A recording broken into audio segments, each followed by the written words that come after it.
Hello, my name is Melody Davis and I'm a singer-songwriter. You know, my musical journey began in my hometown city, Gary, Indiana, which is where I was born. You know, I have three sisters. I'm the youngest. They say I'm the baby. I'm the youngest. And we loved listening to music. My mother and father were really strict. I was raised in a religious household, a Christian household, and they were strict. They would not allow us to listen to secular music on a Sunday, even though sometimes we did. You know, I really started becoming passionate about music as early as my elementary school days. You know, singing in choirs there, and I'll never forget my school teacher, Mrs. Schultz. We were singing in class one day and she came over and whispered in my ear and said, God is going to use you and your music one day. That birthed something really big in me. I was really shy back in those days, but when she said that, I became even more passionate about music. And then also continuing through junior high, you know, favorite subject, music. High school, favorite subject, music. I also won a music scholarship, and that really, you know, started to really come together, not just the passion, but also the theory part of music.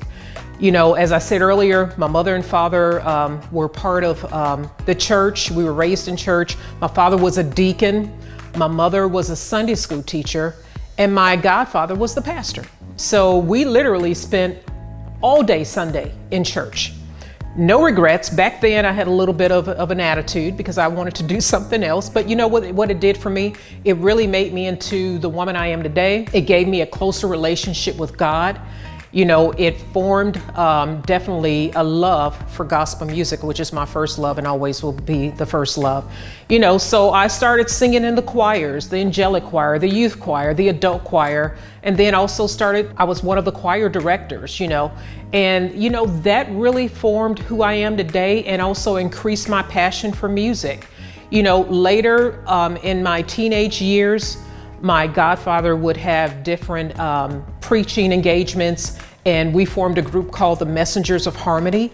And during those summer months, we would travel to him to various cities like Houston and Nashville and other parts of the US and Kentucky. And we would sing, our group would sing, and it was just so nice. Number one, to give glory to God, but also to sing, you know.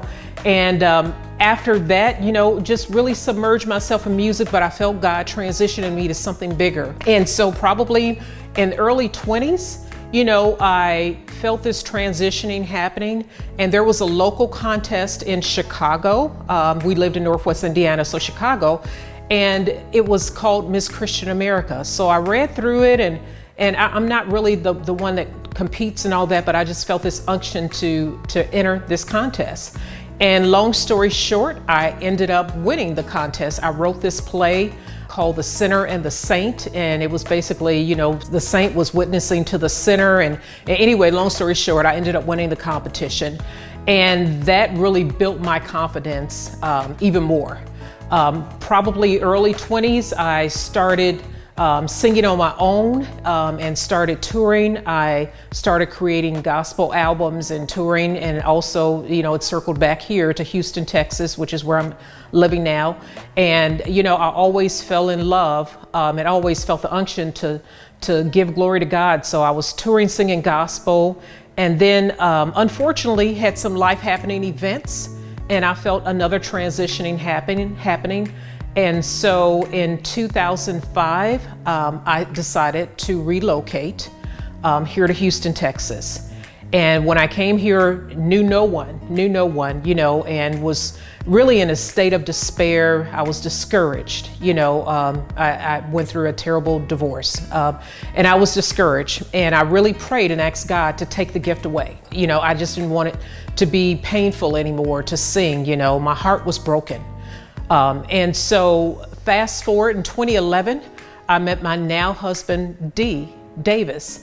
And, you know, just by, you know, if you're a singer, you're going to sing, you're going to hum, you know, so we would be on dates and music would come on the radio and I would just start humming, but I didn't want him to date me because I was a singer. So I was trying to keep it under wrap. And so people think Melody is a stage name. It's not, it's my given name. And so what he did was Google me, and he found the gospel albums I recorded, and was encouraging me to sing again. And basically I told him, no, I don't want to do it. You know, it takes me back to a place of hurt and discouragement when I did that because of the bad relationship that I had prior. But anyway, I decided to give it a chance. So I started singing locally here in Houston, and it was like a rebirth that happened to me. So I started singing again and doing some weddings and singing in Dallas, in the Dallas area for a couple years. And it was just really exciting. So probably in 2015, I started recording again and recording singles. And you know, if you're passionate about something, and definitely, and if it's a God gift, you know, it's still going to be inside of you. You can't wish it away. You can't will it away. It's something that God gave you, and you just have to be obedient and use that gift. So I've decided to use that gift, and to God be the glory. You know, I'm now singing neo soul. I wanted to venture out. Gospel is still my first love, but now I'm singing neo soul and some R&B and some pop. You know, but you know, I encourage anyone out there, you know, use the talents, use the gifts that God has given you. Just breathe, just breathe.